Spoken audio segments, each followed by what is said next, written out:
Welcome to the Regeneron Pharmaceuticals First Quarter 2022 Earnings Conference Call. My name is Gigi, and I'll be your operator for today's call. At this time, all participants are in a listen-only mode. Later, we will conduct a question-and-answer session. Please note that this conference is being recorded.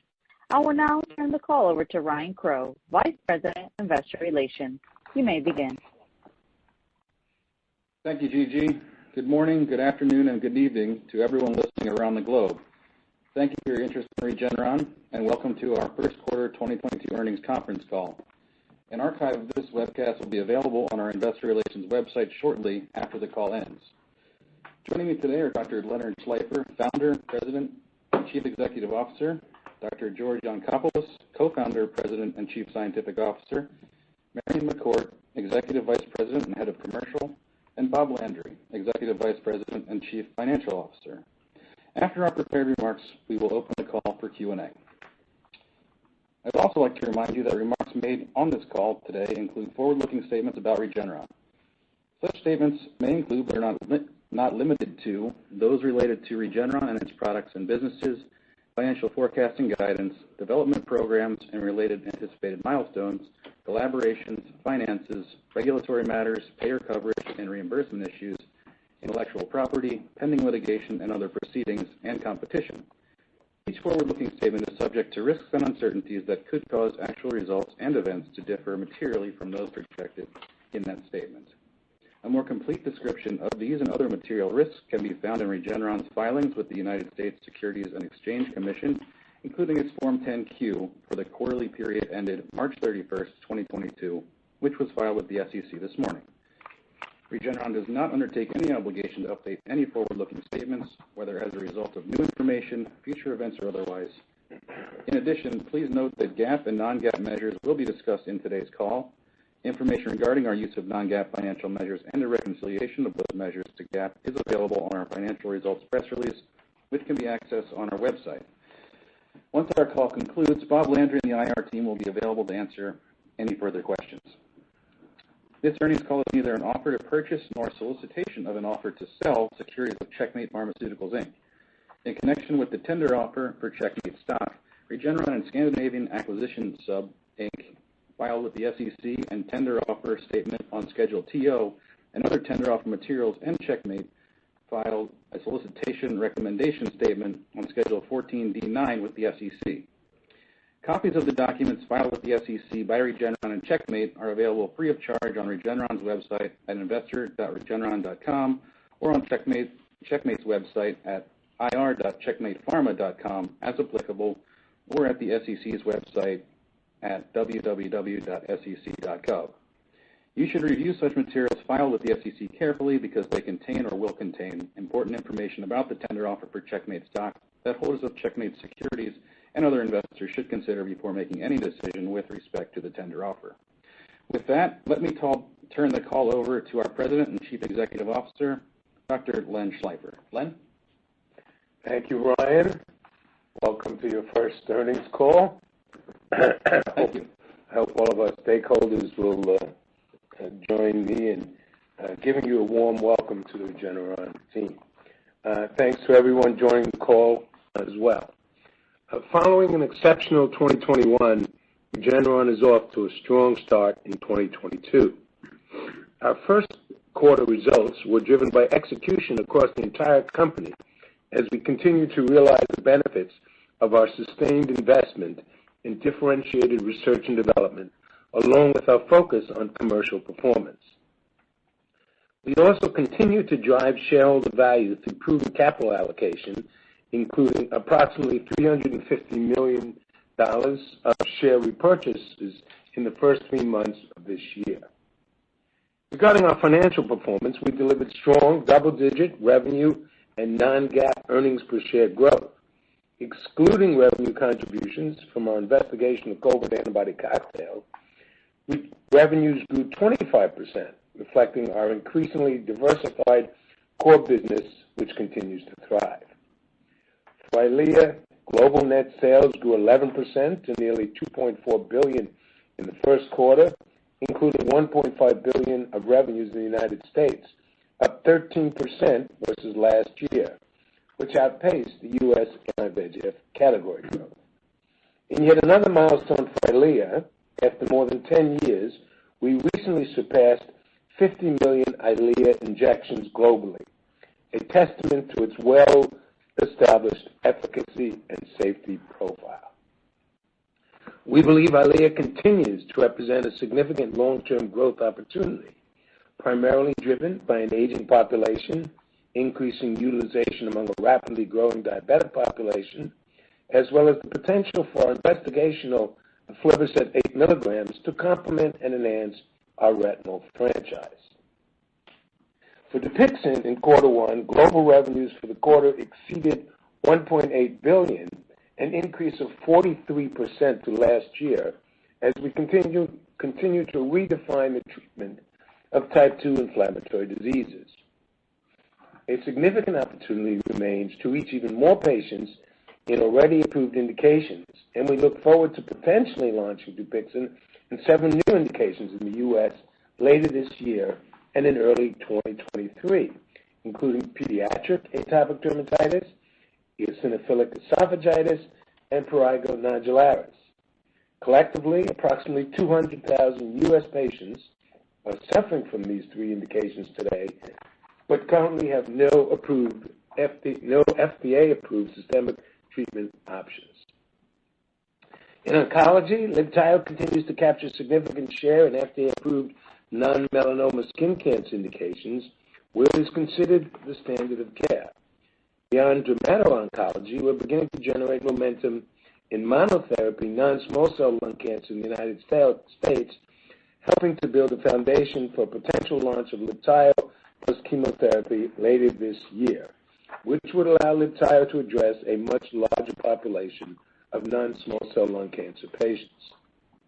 As we've said before, we continue to consider Libtayo to be foundational to our immuno-oncology development strategy and expect it to serve as the backbone for our investigational clinical program in combination with various antibodies, bispecifics, and co-stimulatory bispecifics in our pipeline, as well as other pipeline candidates, including those from our collaborations.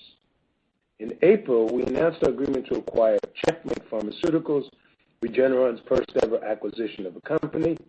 Upon closing, we expect Checkmate's differentiated toll receptor 9 agonist, vidutolimod, will add a promising new modality to Regeneron's pipeline of potential approaches for difficult-to-treat cancers.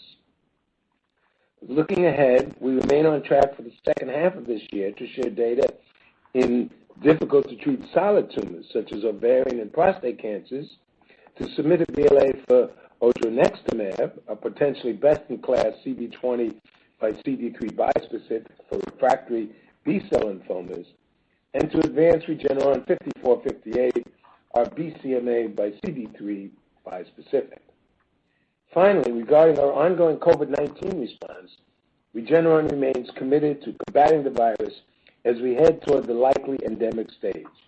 We firmly believe that monoclonal antibodies will continue to play an important role, particularly to protect immunocompromised individuals who do not respond adequately to COVID-19 vaccines, as well as to treat infected patients whom an oral antiviral therapy is not well tolerated or might trigger serious drug-drug interactions. We are progressing next-generation antibodies that are designed to be active against multiple variants, including those of Omicron lineage, and initiated a first-in-human study last month. Concurrently, as the FDA continues their review of our REGN BLA for COVID-19 treatment and prophylaxis, we are working closely and collaboratively with them and other global regulatory authorities to establish clinical and regulatory pathways to bring additional safe and effective monoclonal treatment options to patients as quickly as possible. In closing, we are excited about the strong commercial momentum for our inline portfolio and the progress we have made advancing our pipeline so far this year. For the remainder of 2022, we anticipate up to 8 additional U.S. and EU regulatory approvals, up to 4 additional U.S. or EU regulatory filings, pivotal data for aflibercept 8 milligrams, as well as various other data readouts from other pipeline programs, which George will discuss. We remain confident in the long-term outlook for our business, and our pipeline continues to be highly productive, and we are in a strong financial position, all of which positions Regeneron to deliver sustainable growth and long-term value creation. Now, I will turn the call over to George. Thank you, Len. And I will start with ophthalmology today. At the recent Angiogenesis meeting, we presented encouraging results for the Phase 2 Candela study of aflibercept 8 mg in patients with wet AMD. Candela met the primary safety endpoints with no new safety signals observed through week 44. And efficacy endpoints numerically favored aflibercept 8 mg in visual acuity, drawing, and other anatomical measures through week 44. Phase 3 studies, Photon in DME and Pulsar in wet AMD, are ongoing. The primary objective of the Phase 3 studies is to determine whether aflibercept 8 mg dosing can allow for more extended dosing intervals while maintaining efficacy and safety. Regarding Phase 3 design, in both Photon and the Pulsar studies, patients are randomized at baseline to 3 groups: an every 8-week Eylea 2 mg arm, an every 12-week 8 mg aflibercept arm, and an every 16-week 8 mg aflibercept arm, following loading doses. The primary endpoint of both these studies is mean change in best corrected visual acuity, or BCVA, at week 48. The primary endpoint will be met if 8 mg aflibercept is non-inferior to 2 mg Eylea, while being dosed less frequently. We anticipate results of both Photon and Pulsar in the second half of this year, and if positive, to file for regulatory approvals in the U.S. and EU by early 2023. Moving to Dupixent, which had a remarkable quarter in terms of clinical updates and regulatory progress. In January, we announced our second positive Phase 3 study in prurigo nodularis, a disease with high unmet need. At the Quad AI and AAD meetings this year, we presented detailed data from the first positive Phase 3 study in prurigo nodularis. And we also presented detailed data from our positive Phase 3 studies in eosinophilic esophagitis and in chronic spontaneous urticaria, or CSU, in biologic-naive patients. The second Phase 3 CSU study in patients refractory to omalizumab did not reach statistical significance in an interim analysis. And as announced in March, we have completed enrollment in the first of the 2 Phase 3 Dupixent studies in COPD and anticipate data from this first study to read out in the first half of next year. In terms of regulatory progress, we expect an FDA decision for Dupixent in children aged 6 months to 5 years with moderate to severe atopic dermatitis by the new June 9th PDUFA date. We are also excited about an upcoming trial in collaboration with the National Institute of Allergy and Infectious Diseases, or the NIAID, to assess efficacy and safety of Dupixent for asthma in underserved populations, including Black and Hispanic children in the United States. Additionally, we're expecting an FDA decision for our supplementary BLA in eosinophilic esophagitis in patients 12 years and older by August 3rd, and we completed our regulatory submission for prurigo nodularis indication with FDA acceptance of this application anticipated shortly. Moving to Libtayo and oncology.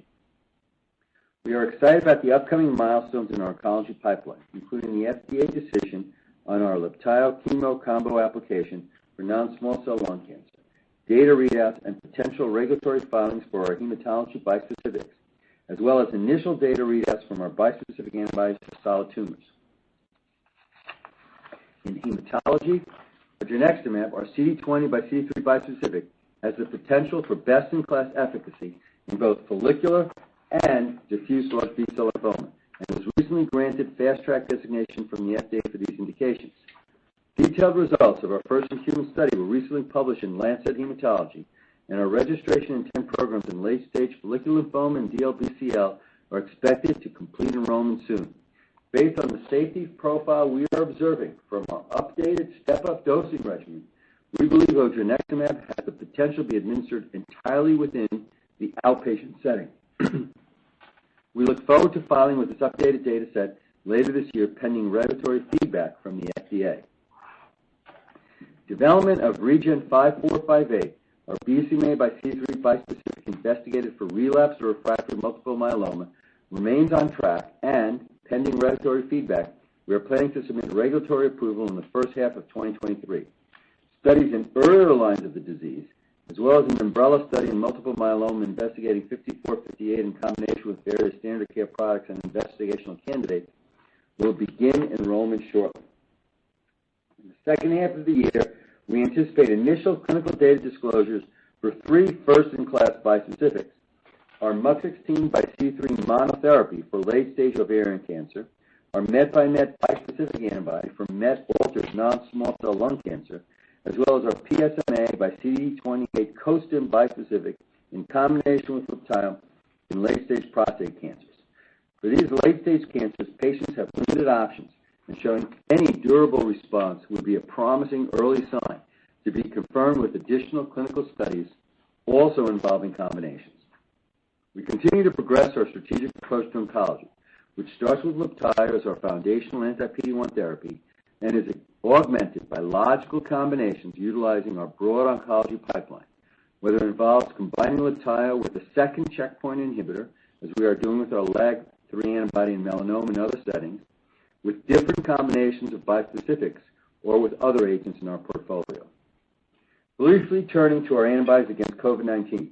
As we recently announced, the FDA extended its review of our REGN BLA for COVID-19 treatment and prophylaxis with a new action date of July 13th. This extension was due to ongoing discussions with additional data provided to the FDA on pre-exposure prophylaxis use of REGN. As this regulatory process continues, we are advancing next-generation COVID-19 antibodies and initiated a first-in-human trial with a new candidate in April. We continue to believe that a major unmet need for COVID antibodies is in chronic disease prevention for immunocompromised patients, and future development efforts will be addressing this population. Concluding with our Regeneron Genetics Medicine, where we and collaborators continue to advance our pipeline. For our siRNA collaboration with Alnylam, we are very excited about our first-in-class approach to combining siRNA with antibody therapeutics, designed to maximize effect as well as duration of target blockade.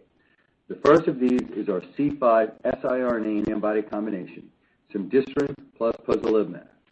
Phase 3 studies of the combination treatment for paroxysmal nocturnal hemoglobinuria, or PNH, and myasthenia gravis are underway, where we'll be dosing patients shortly. In PNH, we are planning to test our combo in both naive and switch patients tested against standard of care therapies, including ravulizumab and eculizumab. Beyond C5, several additional combination programs are in our preclinical pipeline. We continue to work with Alnylam as leaders in the use of siRNA therapeutics to address non-alcoholic steatohepatitis, or NASH, with several programs addressing novel targets discovered by the Regeneron Genetics Center. First data in NASH patients for ALN-HSD are anticipated mid-2022. We are progressing a second target, PNPLA3, into the clinic later this year, and we have recently identified an additional novel promising target that has been validated by RGC and is awaiting peer-reviewed publication. We are also pleased to report a notable milestone that we at Alnylam initiated our first CNS-targeted siRNA clinical program, targeting amyloid precursor protein, or APP, in development for both cerebral amyloid angiopathy and Alzheimer's disease. Showing that this siRNA approach can reduce levels of the target protein in the CNS has the potential to open the door for using this approach in multiple genetically defined neurodegenerative diseases.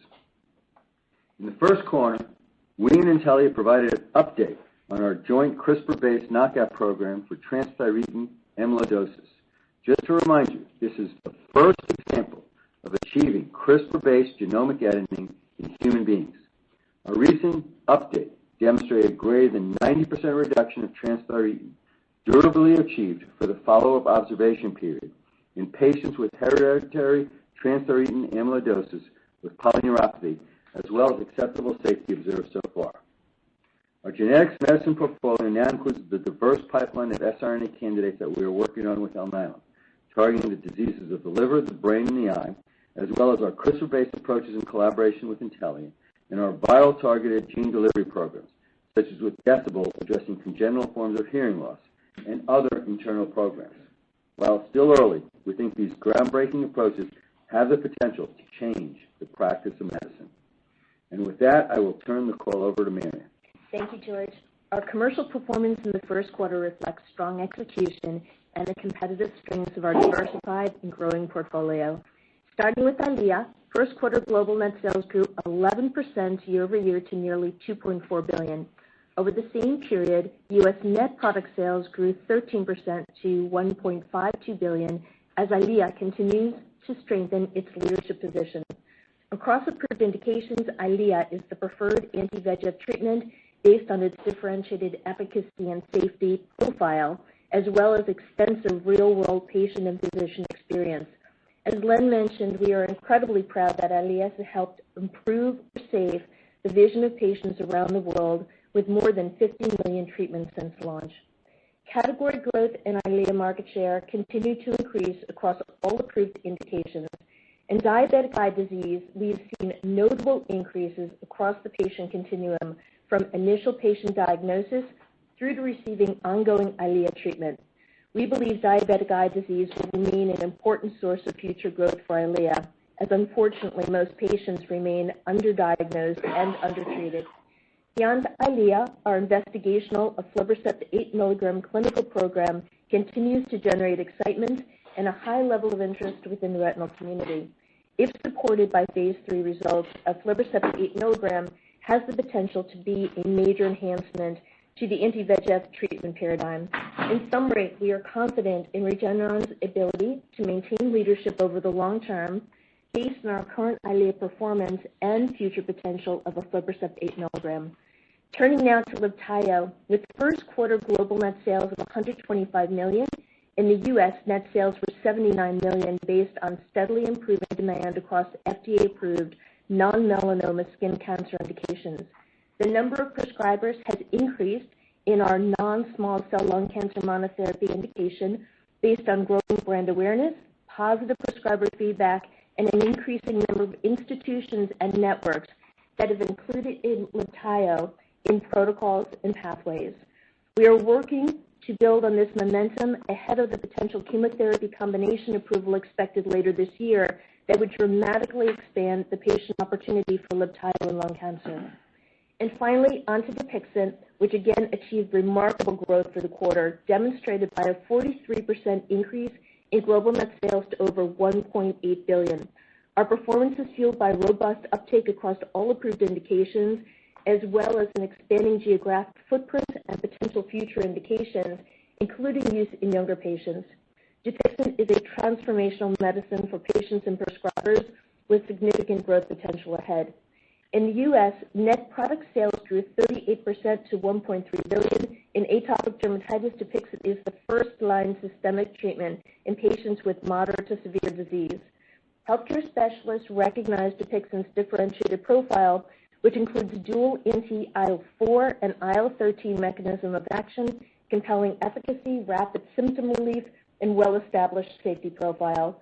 More than 430,000 patients worldwide are currently on treatment across all indications, and launch preparations are underway for the June potential label expansion for children as young as 6 months of age with atopic dermatitis. We estimate approximately 75,000 biologic-eligible children in the U.S. could benefit from Dupixent in this younger age group. We also look forward to potentially extending Dupixent's label to include additional dermatology conditions, including prurigo nodularis, where patients have no currently FDA-approved medicines. Approximately 75,000 U.S. patients with PN are in need of new treatment options and may benefit from Dupixent. In the highly competitive biologic asthma indication, Dupixent continues to grow based on its compelling differentiation for healthcare professionals based on its unique dual mechanism of action, ease of administration, demonstrated safety, broad label, and use in both steroid-dependent patients and pediatric patients. There are positive prescribing trends from the recent pediatric asthma launch. In nasal polyps, Dupixent remains the preferred choice for both ENTs and allergists, with rapid growth even 3 years after initial launch. Many patients with type 2 or allergic disease suffer from another concomitant type 2 disease. For example, in our atopic dermatitis clinical program, 40% of patients also had asthma.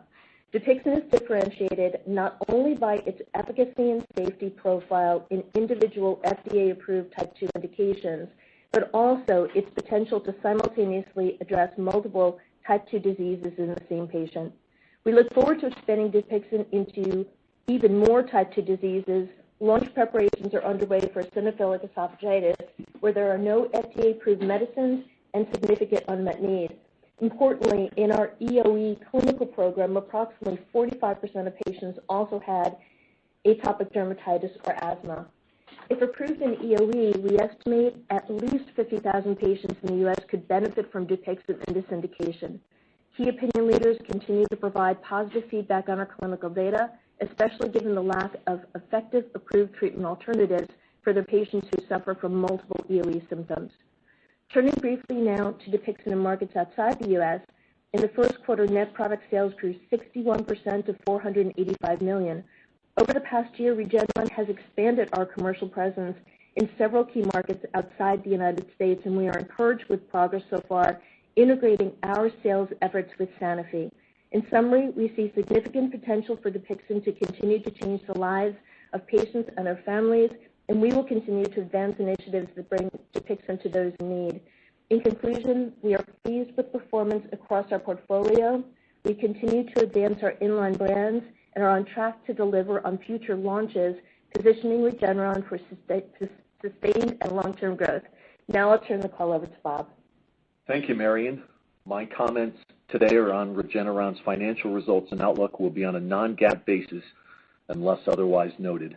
Regeneron is off to a strong start in 2022 with double-digit top and bottom line growth in the first quarter driven by execution across the business.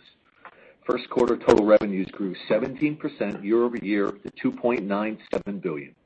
Excluding global revenues related to the COVID-19 antibody cocktail, total revenues grew 25%, demonstrating continued strength of our core business. First quarter total diluted net income per share grew 16% to $11.49 on net income of $1.3 billion. Beginning with collaboration revenue and starting with Bayer. First quarter 2022 ex-US EYLEA net product sales were $869 million, growing 7% on a reported basis and 13% on a constant currency basis versus first quarter 2021. Total Bayer collaboration revenue was $385 million, of which we recorded $338 million for our share in net profits from EYLEA sales outside the U.S. Total Sanofi collaboration revenue was $631 million in the first quarter of 2022 and grew 73% from the prior year, driven by Dupixent. In this quarter, we recognized a $50 million sales milestone upon achieving $2 billion of aggregate ex-US sales for antibody collaboration products on a rolling 12-month basis. Finally, we recorded Roche collaboration revenue of $216 million related to Roche's sales of Ronapreve outside the U.S. We do expect additional revenue from this collaboration, primarily in the second half of 2022. Regarding REGN in the U.S., consistent with our commentary from earlier this year, we did not record any U.S. sales for REGN in the first quarter of 2022. Absent the execution and fulfillment of an additional government contract, we do not expect to record any U.S. sales for REGN this year. Other revenue in the first quarter of 2022 was $94 million. This includes a $30 million upfront payment from our collaborator, Ultragenyx, to market Evkeeza outside of the U.S. Moving now to our operating expenses. R&D increased 12% to $751 million, driven by higher headcount and clinical manufacturing costs, including for next-gen COVID antibodies, partially offset by lower clinical trial costs for REGN. Starting in the first quarter of 2022, we are changing the presentation of our non-GAAP results to include in-process R&D acquired in connection with asset acquisitions, as well as upfront and opt-in payments related to license and collaboration agreements. Going forward, we will now include these charges in both GAAP and non-GAAP results as a new line item called Acquired In-Process Research and Development. In the first quarter of 2022, acquired IP R&D was $28 million, which includes a $20 million opt-in payment to our collaborator, Atosset. In full year 2021, there were $44 million of aggregate upfront payments excluded from non-GAAP R&D expense, all of which were recorded in the fourth quarter of 2021. SG&A expense increased 10% year-over-year to $389 million, primarily due to costs related to growth initiatives for EYLEA and higher headcount to support our expanding organization. COCM increased 58% year-over-year to $198 million due to higher sales of Dupixent and an increase in shipments of commercial supplies of Praluent for Sanofi outside the United States. Finally, the first quarter 2022 effective tax rate was 11.6% compared to 10.5% in the prior year. Shifting now to cash flow and the balance sheet. In the first quarter of 2022, Regeneron generated $2 billion in free cash flow, inclusive of collections from the U.S. government for sales of REGN recorded in the fourth quarter of 2021, and ended the first quarter of 2022 with cash and marketable securities less debt of $11.4 billion. We continue to deliver on our capital allocation priorities. Last month, we announced the agreement to acquire Checkmate Pharmaceuticals for total equity value of approximately $250 million. Earlier this week, we launched the tender offer for Checkmate shares and expect this deal to close in mid-2022, subject to receipt of regulatory approval and other customary closing conditions. In addition, we repurchased $352 million of our shares in the first quarter of 2022. We continue to be opportunistic buyers where we see dislocation between our stock price and our intrinsic valuation. I will conclude with select updates to our full year 2022 guidance and outlook. We are updating full year R&D guidance to be in the range of $2.9 billion to $3.1 billion.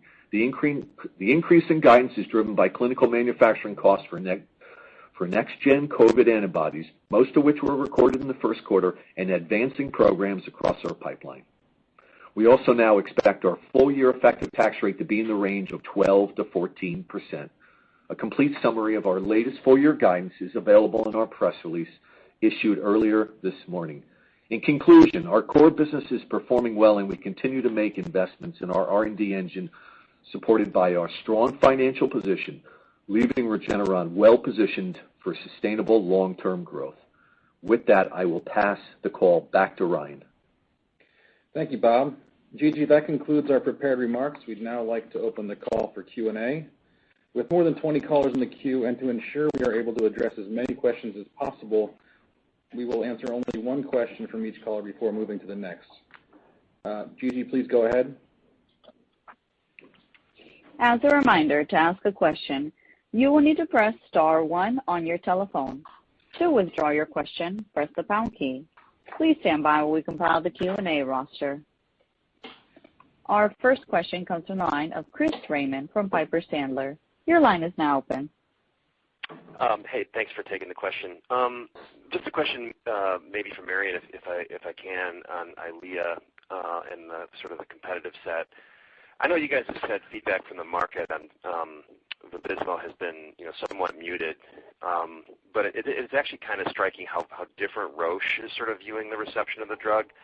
They highlight a lot of enthusiasm from docs, and I know there's a lot of talk about, what will happen after a permanent J-code. But I know you guys have a lot of levers to pull here, not least of which is launching the high-dose, format of EYLEA. But, can you talk a little bit about the rebates, how they are playing into your counter strategy in the maybe near to intermediate term, and how we should be thinking about net pricing going forward? Thanks. Chris, happy to give you some characterization of the market. First, let me comment on EYLEA. And as we reported today, our performance certainly with EYLEA in a very competitive marketplace is quite strong across indications. And certainly we see very strong performance, not only in capturing more than our fair share of the market growth, but also competitive share gains across indications. As a reminder, in the overall market, we have about 50% of the VEGF category market share with EYLEA, and in the branded marketplace, over 75% of the branded market share. I really do think it's probably best to let Roche comment on uptake of their new product in the marketplace. I'll share that prescribers and key opinion leaders comment to us on the importance of the demonstrated safety they see with EYLEA, the efficacious profile that we have, and certainly the extensive consideration across indications and in-market use that has been incredibly robust. As it relates to other items on pricing and things of that sort, generally we don't comment, but I certainly will say that looking ahead, we see strong leadership with EYLEA and a profile that is certainly leading the category in terms of experience, uptake, and use. Thank you. Next question, Gigi. Thank you. Our next question comes from the line of Corey Kasimov from J.P. Morgan. Your line is now open. Great. Good morning, guys. Thanks for taking my question. To follow up on EYLEA, I wanted to ask about the high-dose formulation. Assuming the results read out as you anticipate, how do you think about this product potentially slotting into the treatment landscape? Is it possible that this could broadly take over from your current dose, or would you expect it to be primarily used in certain segments of the market? Thank you. So I think at this point, we'll want to wait and look at product profile as the clinical data matures, and then certainly as we move into launch preparation planning, we'll be considerate of how the profile matches up against patient need and opportunity. So I think more to come on specifics on uptake. We remain optimistic, but of course we need to wait and see how the clinical data matures and the profile of product is clarified. Thank you. Gigi, next question, please. Thank you. Our next question comes from the line of Evan Seigerman from BMO Capital Markets. Your line is now open. Hi, guys. Thank you so much for taking the question. I'd love if you could expand on some of the rationale behind acquiring or proposing to acquire Checkmate Pharmaceuticals. Anything in the data that was particularly notable when you were doing your diligence that piqued your interest? And do you expect to go forward combining their asset with Libtayo versus, say, nivolumab or Pembro as they had on their prior trials? Thank you. I'm sure, it's Len here, I'm sure George would love to expand upon the thinking, but unfortunately, because we just launched the tender offer, we're really not permitted to have that discussion. We'll look forward to that discussion, assuming that the deal closes around the middle of the year, as we anticipate. Fair enough, Len. Fair enough. Thank you. No, it's all right. But because we couldn't answer that question, if you get back in the queue, we'll come back to you for another question. Fair enough. Right. Thanks, Evan. Gigi, next question. Our next question comes from the line of Salveen Richter from Goldman Sachs. Your line is now open. Good morning. Thanks for taking my question. On these initial bispecific data sets in solid tumors in the second half, could you just speak to what exactly we're going to see initially, and then what you would like to, what you would want to see from the data set in terms of being clinically meaningful? Well, as I indicated in my remarks, basically we're going into late-stage patients, heavily pretreated. We're hoping to actually be able to report on seeing objective responses, and the number and the duration of the responses is what we're looking for.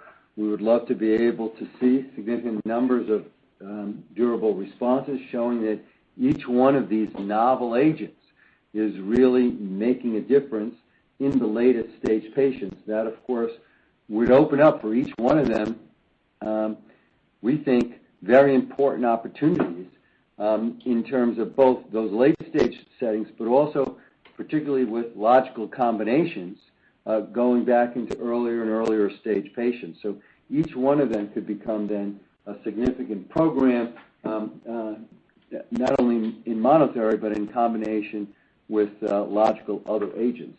So, as I said, responses with duration is what we're looking for in all three of those programs. Just to amplify a little bit, to make sure nobody missed what George just said, is that it seems to be the case that with these types of reagents, much of this is the case with other anti-cancer agents, that while you start in the latest, most difficult patients, there is better activity in earlier lines with these kinds of immune reagents. So finding activity in the late, heavily pretreated would be very encouraging. Thanks, Len and George. Gigi, next question, please. Thank you. Our next question comes from the line of Brian Abrahams from RBC Capital Markets. Your line is now open. Good morning. Congrats on all the progress, and thanks so much for taking my question.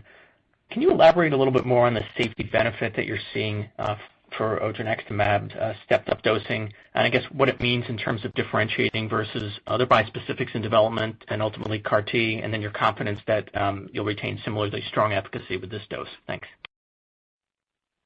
Yeah, we actually had initiated the concept for bispecifics in general, as we were very early players in the field of this concept of step-up dosing. And what it seems to be being confirmed by our own data and other people's data is that when you give them initially at low doses and gradually stepped up to your optimal dose, you are reducing the incidence of severe side effects, and particularly cytokine release syndrome.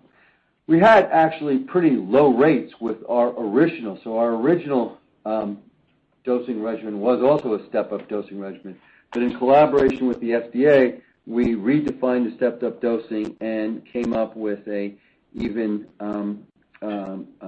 more gradual program. It only extends the timing to get to maximum dose by 1 week, and we're still obviously getting to that same dose. And what we're saying is that from the early read from the new step-up dosing, which presumably we'll give you the detailed data at some point in the future, the results are looking very promising. The already low rate of a significant cytokine release syndrome that we were seeing looks like it's depressed even further down to rates where we think, as I stated, we will be able to use this regimen and this approach in the outpatient setting. So it's just very promising that we've come up with the safe, what looks like to be a safe protocol that could be used in outpatient settings, and it's getting to the same maximum dose in a pretty short period of time as well. Thanks so much. George. Gigi, next question, please. Thank you. Our next question comes from the line of Carter Gould from Barclays Capital. Your line is now open. Great. Good morning.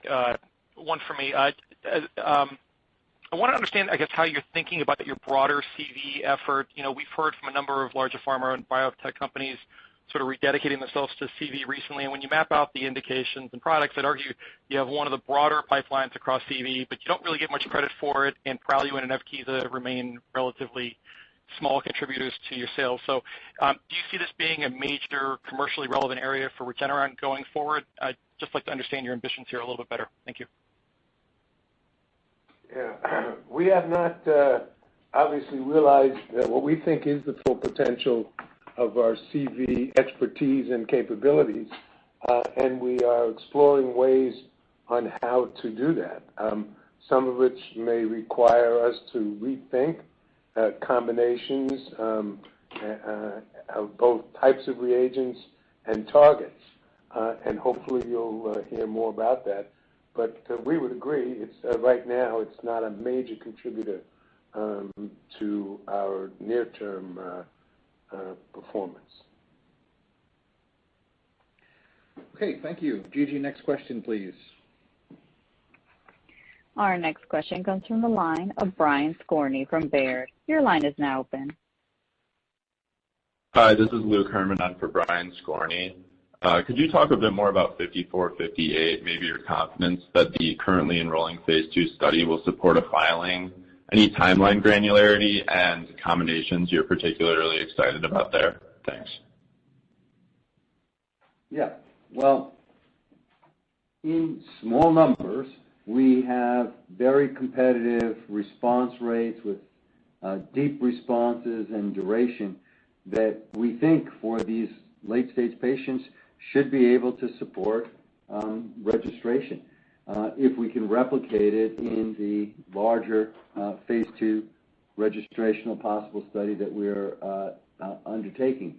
We continue to see a very acceptable safety and tolerability profile. And as you said, this is just sort of the first step in the whole program. We are very excited about combinations, and we're also very excited about moving to earlier lines of therapy.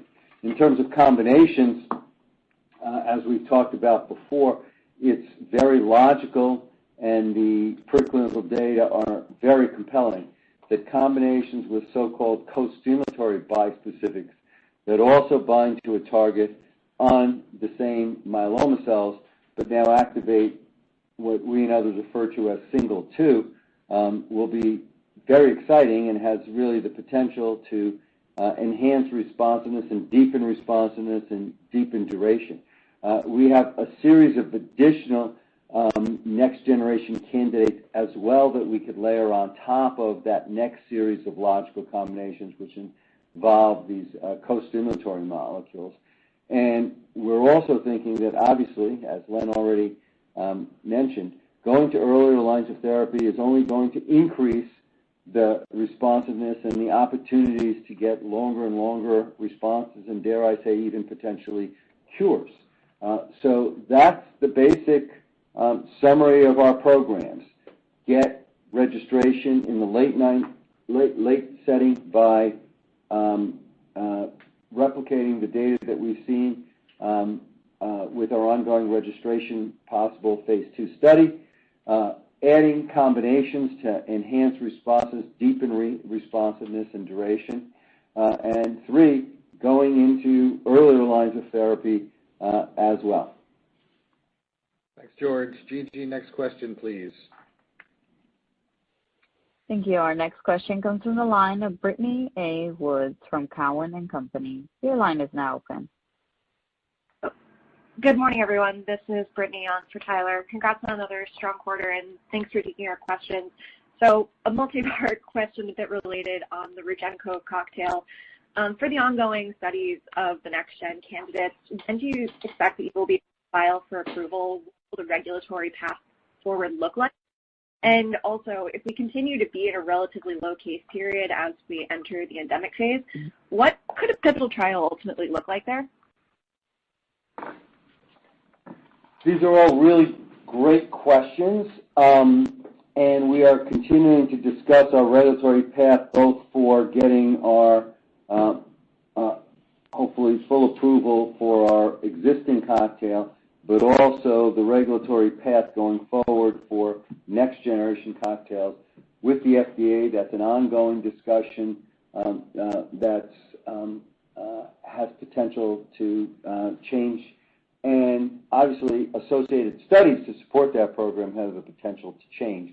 So we're not at this point talking about the details of either, but great questions. You know, and suffice it to say, the complexities are increased when you have to start thinking about supply as well. So as George said, we're in discussions with the agency about what it would take to get an authorization, but you're always chasing the next variant, and we have probably what we think is the greatest end-to-end capabilities in this space as is out there, but still knowing which variant to manufacture for which antibody and how to keep chasing that, it's a fairly complex situation. But we're committed to try and make monoclonals an important part of the solution, and I think they can be, but it is going to require some artful science, so to speak. Thank you. Gigi, next question, please. Our next question comes from the line of Dane Leone from Raymond James. Your line is now open. Hi, thank you for taking the questions and congratulations on all the progress across all of your programs. One question for me on the photon and pulsar outcomes. It's been interesting to hear your narrative over many years now through EYLEA, and your team's generally been right in terms of next generation efforts that have kind of failed to displace EYLEA as the standard of care.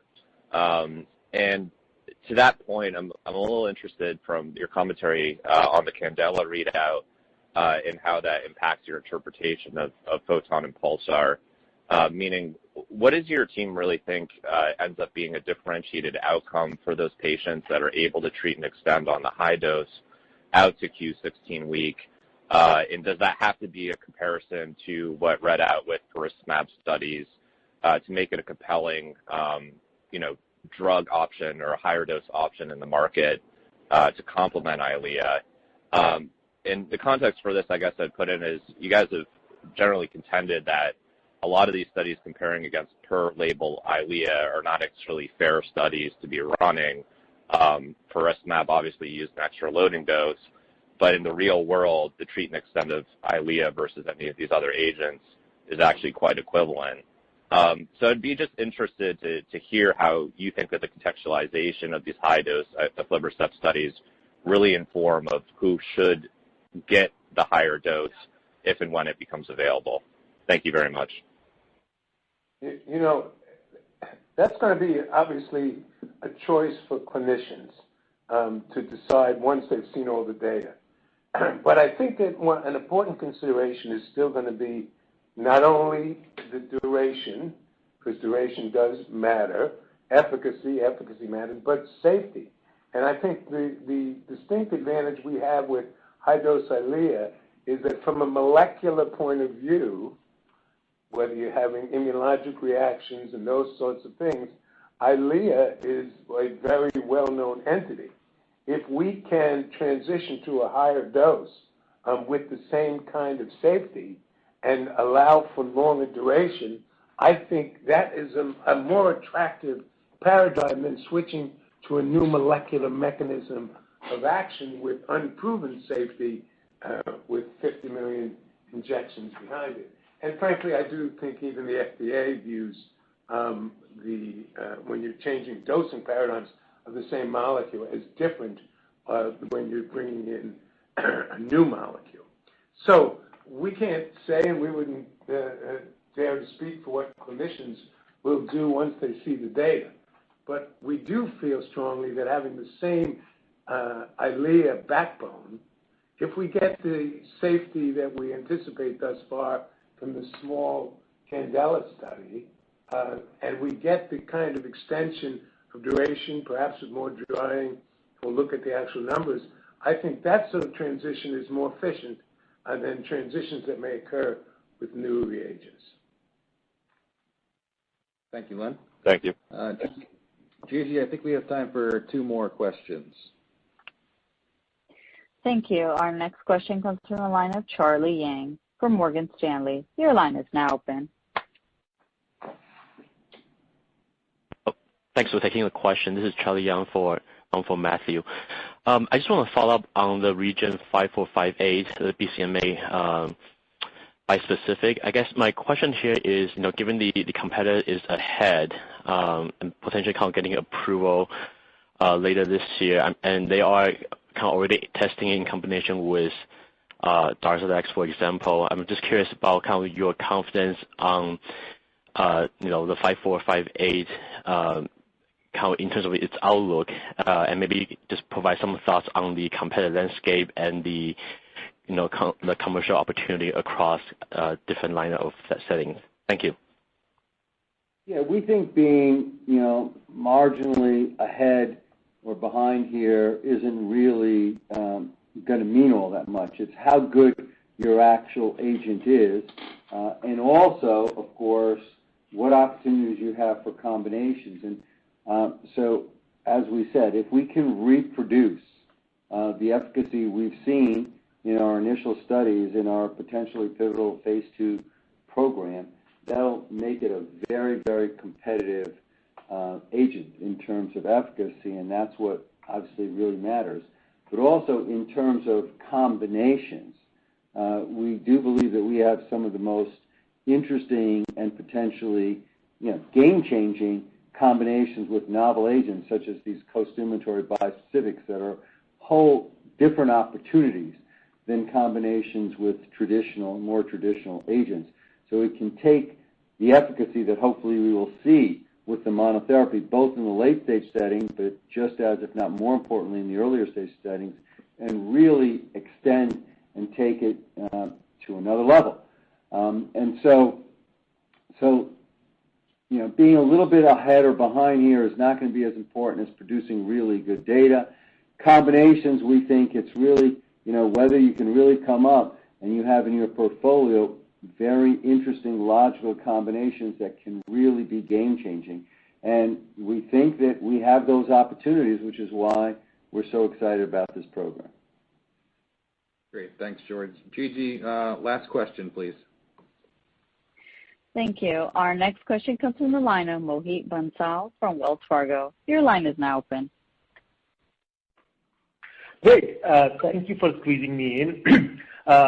Maybe a question on EYLEA, high-dose EYLEA.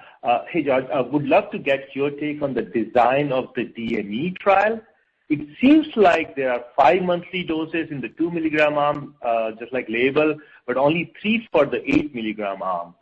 Could you please walk us through the rationale behind this difference, and wouldn't it put high-dose EYLEA at a disadvantage? Thank you. Yeah, well, certainly the whole goal of the high-dose EYLEA is to deliver the same efficacy and safety, as Len said, and safety being very important, but with a reduced injection schedule.